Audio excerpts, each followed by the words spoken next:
Saludamos con Cristian Pino, abogado, especialista en Derecho Administrativo, experto en Derecho de Inversiones, exsecretario ejecutivo de la Comisión Ciudadana de Auditoría de los Tratados de Protección de Inversiones y el Sistema de Arbitraje Internacional, que está con nosotros, una persona que tiene amplia experiencia en el tema. Con él vamos a hablar sobre este arbitraje que, para variar, ha perjudicado al Ecuador y que obliga al Estado ecuatoriano a pagar cientos de millones de dólares a la petrolera francesa Perenco. El Estado ecuatoriano deberá afrontar un millonario pago a la petrolera Perenco tras un fallo emitido por un comité constituido bajo los auspicios del Centro Internacional de Arreglo de Diferencias Relativas a Inversiones del Banco Mundial, denominado CIADI. Es raro, ya no nos debería asombrar, siempre estos organismos terminan perjudicando a los estados. ¿Cómo está, doctor? Buenos días, bienvenido. Le saludamos a Alexis Moncayo, quien le habla a Licenia Espinel. ¿Cómo entender este fallo y por qué ahora se está tratando de implantar un relato para responsabilizar a una sola persona por un sistema que ha sido implantado en nuestro país, que el gobierno en su momento, no me refiero a este, sino yo creo que de Sixto Lambayen, me parece, accedió a este tratado y pues nos ha obligado ahora a afrontar estas consecuencias? Buenos días, bienvenido. Buenos días, Licenia, buenos días, Alexis, un gusto estar en este espacio. Un saludo a toda la audiencia de Pichincha que nos sintoniza a través de este medio. Bueno, estamos viviendo las consecuencias de la implementación de un sistema que es el de protección de inversiones y de arbitraje internacional, que establece una ruptura, digamos, de principios básicos del derecho nacional y del derecho internacional. Un principio básico fundamental, y es que toda persona extranjera que va a un país distinto del suyo tiene que someterse a las leyes y a las instituciones de ese país, ¿no? Este sistema de protección de inversiones crea un marco normativo que rompe este equilibrio, porque permite injustificadamente a los inversionistas extranjeros la posibilidad de que a su respecto no se apliquen las normas legales, sino que se apliquen los estándares contenidos en estos tratados internacionales, estándares que además están establecidos de manera imprecisa, de manera vaga, de manera ambigua, y que son interpretados por un conjunto de funcionarios, de árbitros nombrados ad hoc, que no conocen las lógicas del derecho nacional, del derecho local, que no conocen la lógica del derecho administrativo, que tienen o están impregnados de una lógica fundamentalmente propia del derecho comercial, del derecho privado, y que por lo tanto no están en condiciones de acatar o de entender bien las decisiones que están detrás, o las razones de política pública que están detrás de ciertas decisiones, ¿no? Y además se les permite se les da una calidad excepcional, muy excepcional en el derecho internacional, que es darles justamente la calidad de sujetos de derecho internacional, porque a través de estos instrumentos los inversionistas extranjeros, las empresas transnacionales, las grandes empresas transnacionales, son capaces de demandar directamente a los estados sin agotar las instancias locales, las instancias locales, a las instancias domésticas. Entonces es un sistema que crea un conjunto de disposiciones que favorecen exclusivamente a los inversionistas, sin además, Alexis, y con esto termino, sin además establecerles ningún tipo de obligación en temas de derechos humanos, en temas de respeto al ambiente, en política laboral, en aspectos de carácter tributario. Estos casos, doctor Pino, ¿cómo le va? Muy buenos días, a los tiempos que le veo. Estos casos casi siempre, en el tratamiento mediático superficial que se lo da en este país, digamos, se lo expone en la búsqueda de culpables. Y yo voy a empezar por ahí porque ya se ha tratado de establecer la culpa, ¿no? Entonces, creo que además, para llegar a este momento, hay que, digamos, revisar todo lo que ha sido un larguísimo recorrido y desde cuándo empiezan estos procesos, como para empezar a determinar las responsabilidades de quienes están al frente de la firma de los contratos, la defensa legal del Estado, etcétera, etcétera, etcétera. Entonces, ¿cuándo es que arranca este conflicto con Perenco, doctor? A ver, este conflicto, o sea, hay distintos puntos en los que podríamos establecer la línea de origen, pero, digamos, para establecer digamos, las razones propias del conflicto, centrémonos en la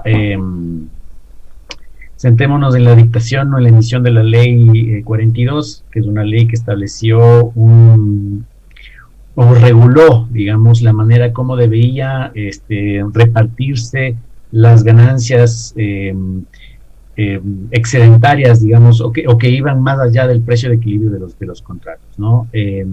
Esa ley, evidentemente, como toda ley aprobada por la Asamblea, digamos, pasa por un proceso legislativo en el que, hasta donde yo entiendo, todas las fuerzas políticas votaron a favor. Creo que una fuerza política se abstuvo de la votación, pero no votó en contra, que creo que fue el Partido Social Cristiano. Es decir, había un consenso nacional respecto de las bondades de esa, ¿no?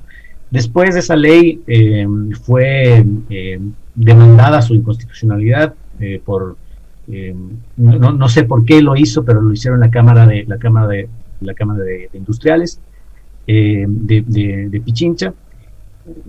No encuentro la razón por la cual la Cámara de Industriales de Pichincha haga esa demanda, pero puedo entender que había un interés económico detrás de eso. El Tribunal de Garantías Constitucionales de la época evidentemente señaló la constitucionalidad de esa norma, y por lo tanto entonces aquí ya se ha configurado toda la voluntad del Estado. Todas las instituciones del Estado han señalado la constitucionalidad de esta ley, ¿no? Por lo tanto, entonces aquí no hay una responsabilidad de gobierno, sino una responsabilidad del Estado en su conjunto. En función de esas leyes se emiten, de que se estipula un reglamento y se emiten 2 decretos presidenciales durante el gobierno de Palacio y después durante el gobierno de Correa, en los que se establece la participación del Estado respecto de estas ganancias extraordinarias. Además, recordemos, y esto es un elemento fundamental, se trata de las ganancias extraordinarias, ¿no? Entonces, a la compañía no le gusta que las ganancias extraordinarias se repartan de otra manera, una manera mucho más justa para los intereses del Estado y los intereses del patrimonio, y entonces del patrimonio estatal, y entonces demanda en las cortes internacionales al Estado ecuatoriano. Entonces, está aquí claramente señalado lo que yo les decía en mi primera exposición.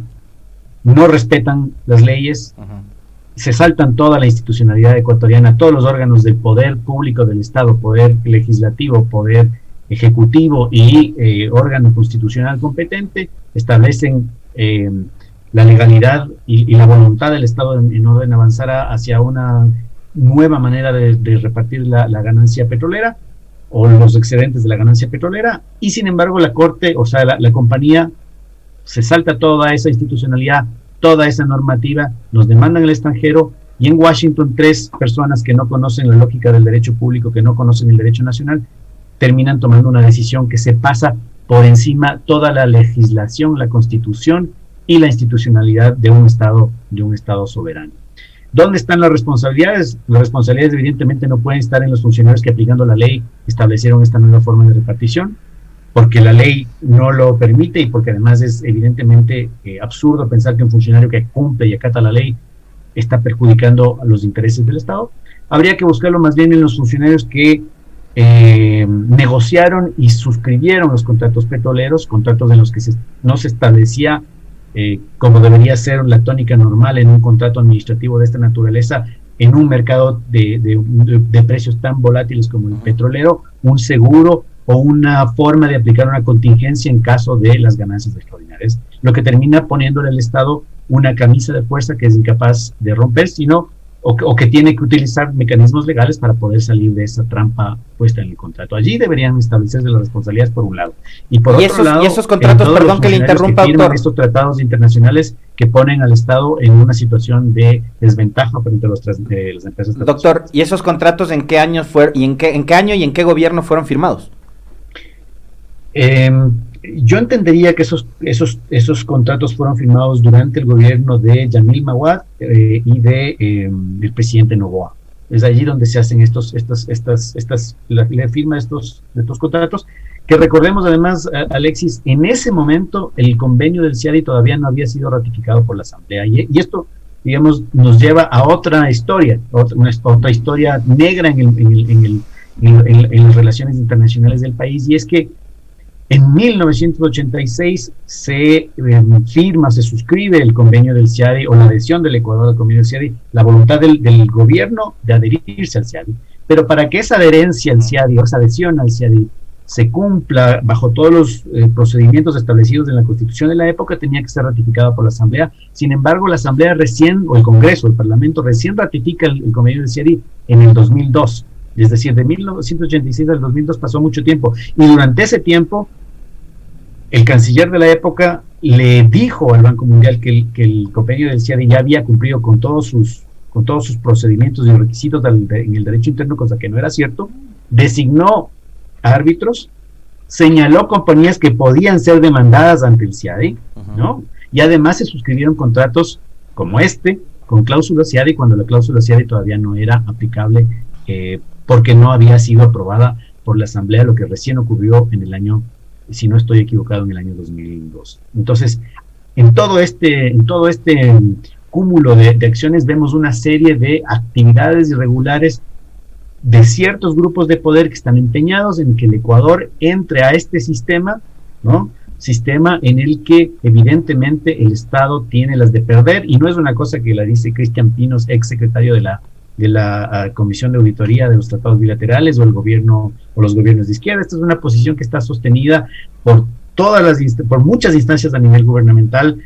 La Unión Europea, los Estados Unidos han decidido eliminar los capítulos de arbitraje y los capítulos de inversiones de sus acuerdos comerciales. En la academia existe también un consenso de que existen graves falencias en el sistema de arbitraje internacional, y por lo tanto es un tema que debería ser revisado y es un tema que debería ser renegociado para eliminar todas estas incentivos o estas posibilidades injustificadas que se les otorga a los inversionistas extranjeros. Doctor Pino, ¿cabe en este caso en específico, en el caso Perenco, el derecho de repetición, como ya también están tratando de imponer ese relato de que debería responsabilizarse a otras personas por este caso? ¿Y qué pasa con nuestros procuradores? Porque nunca ganamos un caso. ¿O estos centros de arbitraje están estrictamente diseñados para favorecer a las transnacionales y no a los estados? A ver, digamos, el derecho de repetición está regulado en los artículos 333 y siguientes del Código Orgánico Administrativo, y allí se establece cuáles son los requisitos para que proceda el derecho de repetición. Y estos requisitos son que el funcionario haya obrado con dolo, es decir, con la intención positiva de causar el daño, o con negligencia grave, ¿no? Con culpa grave. Que a mi modo de ver, y como yo le señalaba anteriormente, en el caso de los funcionarios que firmaron los decretos o que establecieron esta participación, esta nueva distribución de la renta excedentaria, no se cumplirían estos requisitos, porque estos funcionarios obraron en función de una ley aprobada por la Asamblea y después, como yo le comentaba, ratificada por la Corte. Pero en el caso del procurador, por ejemplo, ¿él nos podría explicar cómo fue su defensa, qué defensa se hizo a favor del Estado? Es evidente que ahí hay un ejercicio de una defensa no muy apropiada. Existen otros casos, como el caso similares a como el caso de Burlington, en que las decisiones de los tribunales arbitrales fueron diferentes. Es decir, creo que la Procuraduría sí tenía un margen para obtener un resultado más favorable. De alguna manera sí se obtuvo un resultado más favorable, no todo lo favorable que podría haber sido, porque recuerde usted que la demanda inicial era de casi $1,000 millones. Esa demanda se reduce a los $300 millones, y además el tribunal arbitral de todos modos termina estableciendo una responsabilidad ambiental de la compañía por el pasivo ambiental que dejó tras abandonar sus operaciones en el Ecuador. Pero efectivamente, y como ya lo estaba señalando, este es un sistema que está diseñado justamente para favorecer a las empresas transnacionales. Los estándares de protección que están establecidos en estos tratados, como le decía al principio, son estándares que están establecidos de manera ambigua, ¿no? Que son interpretados además por estos árbitros que tienen una formación normalmente pro inversor y que normalmente en algunos casos incluso tienen graves conflictos de interés, han sido digamos, directores de estas empresas en algunos casos, ¿no? O tienen algún tipo de relación con estas empresas, y fundamentalmente porque no se establecen obligaciones, no se establecen requisitos de desempeño. Básicamente lo que este sistema permite es a los inversores ser regulados por sus propios estándares, que están escritos de manera bastante ambigua, y en los que no se reconocen los derechos ni del Estado ni de terceros. Hay, digamos que una suerte de de postura de parte de quienes, por ejemplo, piden que el Ecuador nuevamente regrese a estos sistemas de arbitraje, al CIADI, que se retomen los tratados bilaterales de inversión y demás, como la panacea para que nos llueva la inversión extranjera. Doctor Pino, eso es así, es decir, mañana el Ecuador entra a todos los sistemas de arbitraje internacionales, se somete a estos, en donde, como usted bien ha dicho, tenemos un historial bastante negativo, pero a partir de ahí nos van a empezar a llover las propuestas para venir a invertir acá. Va a venir todas las petroleras internacionales, mineras, etcétera, etcétera, porque esa es la idea que quieren vender algunos conocidos abogados y analistas en materia petrolera y minera. Existen estudios a nivel internacional, no me estoy refiriendo al caso ecuatoriano, existen estudios a nivel internacional en los que se establece que no hay una correlación entre la atracción de inversiones y la firma de estos tratados, ¿no? Eso en el nivel internacional. Y en el nivel nacional, el estudio que hizo la auditoría ciudadana de los tratados bilaterales y el sistema de arbitraje internacional también pudo establecer claramente que en el caso del Ecuador no existe atracción de inversiones por la firma de estos tratados.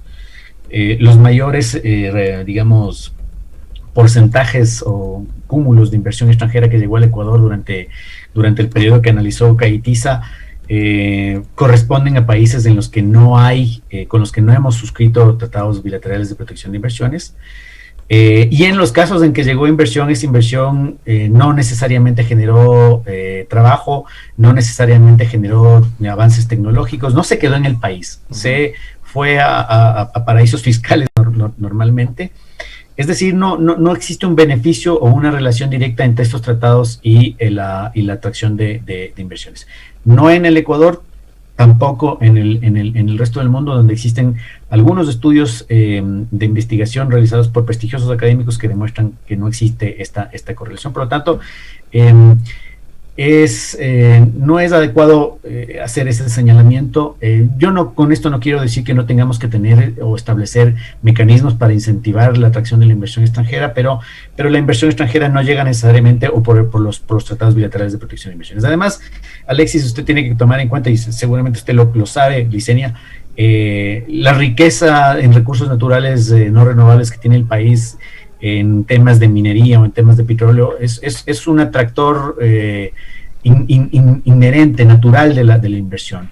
Es muy probable que aun cuando no hubiéramos tenido estos tratados, todas las empresas transnacionales que buscan estos recursos hubieran venido al país. No necesitamos de estos tratados para ese tipo de inversión, que además no es necesariamente la inversión que queremos tener, porque no es una inversión que es ambientalmente sostenible, no es una inversión que respeta los derechos de los trabajadores, no es una inversión que respeta las reglas tributarias, las reglas fiscales, y eso también está establecido y determinado en el estudio que hizo la Comisión de Auditoría CAITISA.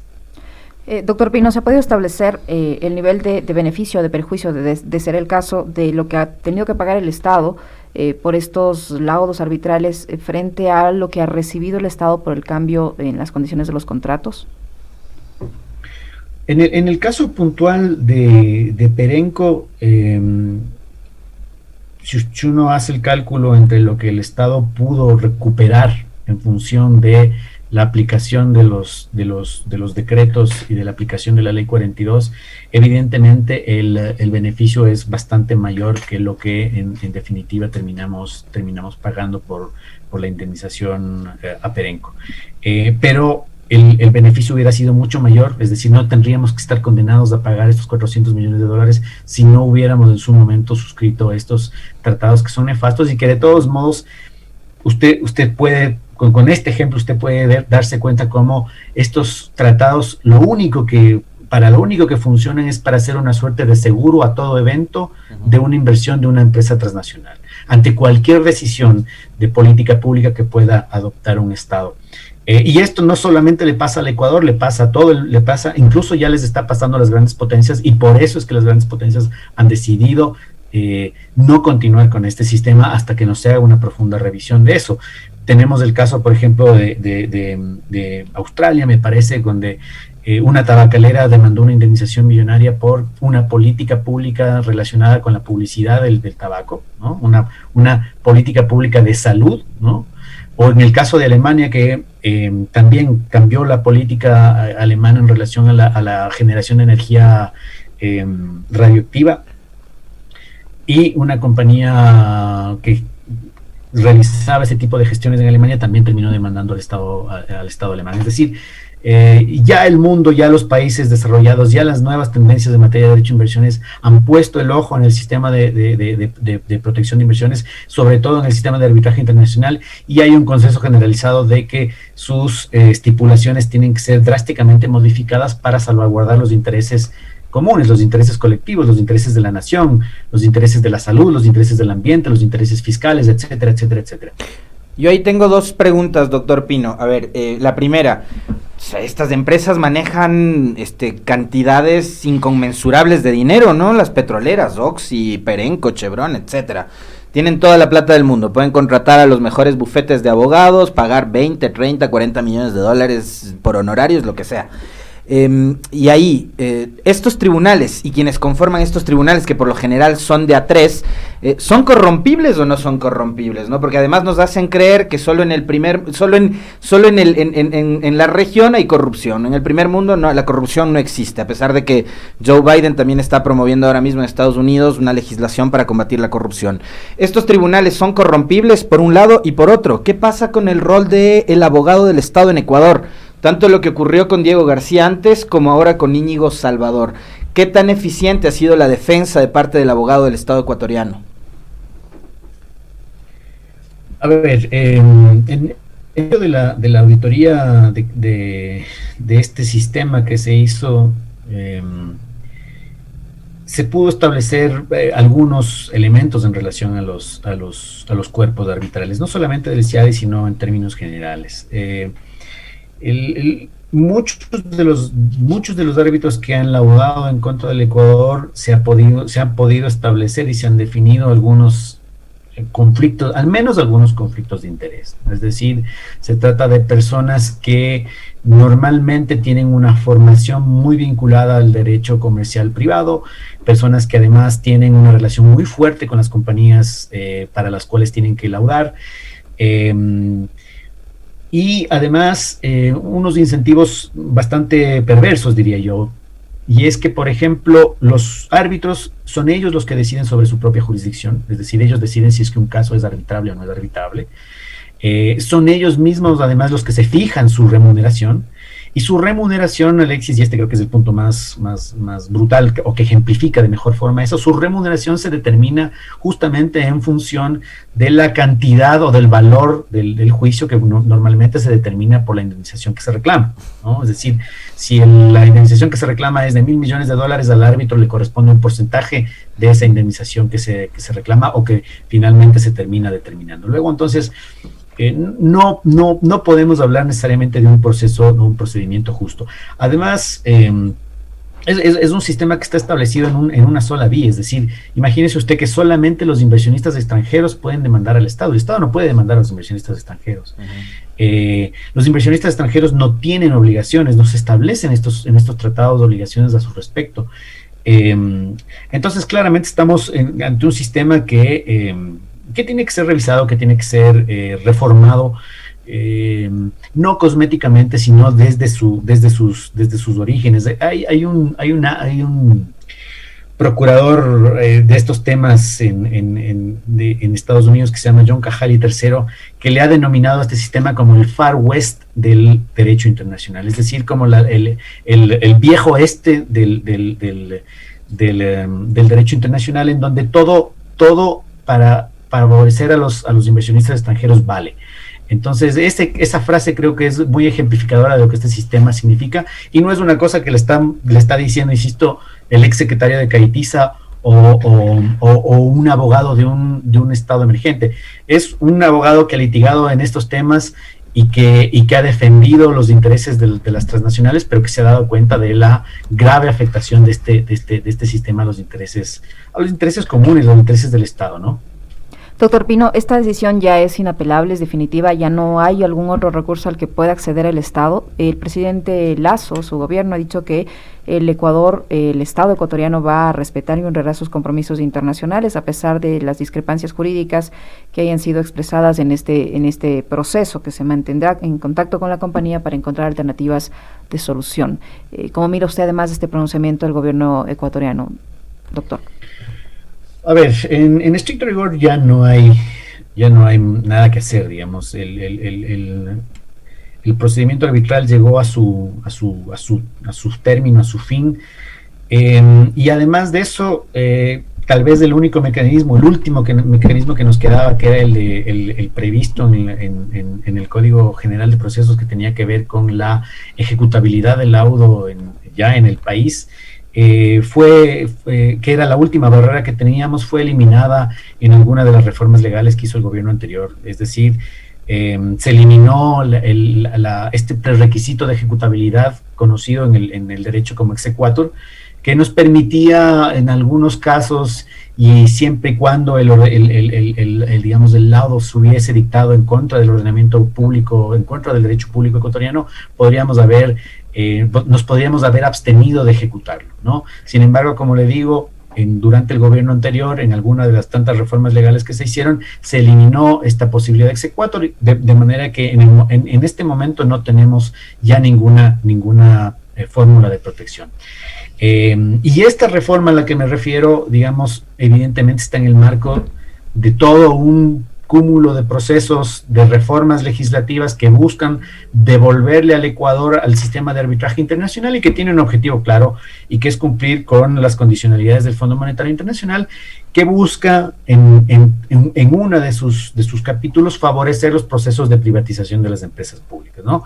Estas empresas públicas serán intervenidas seguramente por inversionistas extranjeros, pero estos inversionistas extranjeros, para asegurar la rentabilidad de su negocio, requerirán, ¿no es cierto?, que el Estado vuelva a estos sistemas de arbitraje internacional y que no tenga ningún mecanismo de protección una vez que se hayan laudado o se hayan definido en las Cortes Internacionales. Doctor, le traslado una pregunta de uno de nuestros oyentes, Luis Criollo, que nos saluda desde Nueva York. Nos dice que le preguntemos al doctor Pino si después de este caso podrán venir otras demandas de otras compañías en contra del Estado ecuatoriano.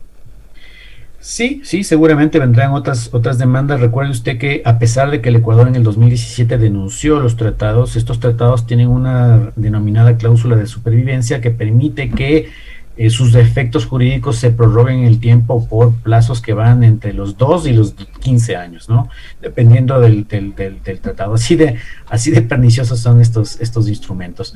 Y por otro lado, seguramente existen casos en los que ya habían iniciado, ¿no es cierto?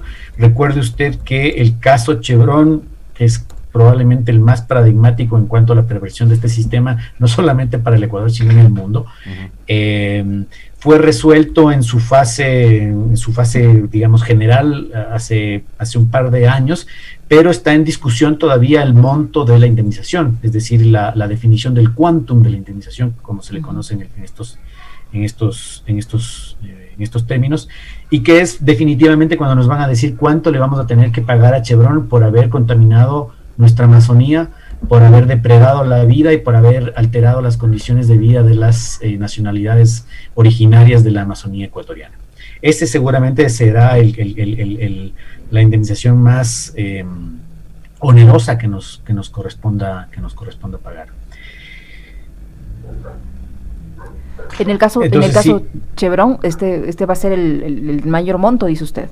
Pero si es probable, ellos nos contaminaron, nosotros vamos a tener que pagarles porque nos deben contaminar. Porque en principio sí se nos condenó, o sea, en principio estaba por definirse el quantum, pero creo que estaba por alrededor de los $800 millones lo que nos correspondería pagar. Que además, como le digo, es el caso paradigmático, porque es un caso en el que la empresa contamina, en ningún momento se ha negado la contaminación, en ningún momento se ha negado la afectación al ambiente y la grave afectación a las condiciones de vida que tenían las nacionales ancestrales que vivían en el área, y sin embargo, a pesar de eso, el Estado tiene que hacerse cargo del enorme pasivo ambiental que dejó la compañía, por una serie de malas decisiones que se tomaron en su momento también en estos gobiernos de lógicas neoliberales que tuvimos en el pasado. El Estado haciéndose cargo de los pasivos ambientales y el abogado Steven Dosinger, además, soportando toda la persecución que le montó Chevron en su contra, ¿no? Totalmente. Preso domiciliario, no sé cuánto tiempo ya, cerca de 1 año, 2 años, sí, terrible. Acabada su vida profesional, además, terrible.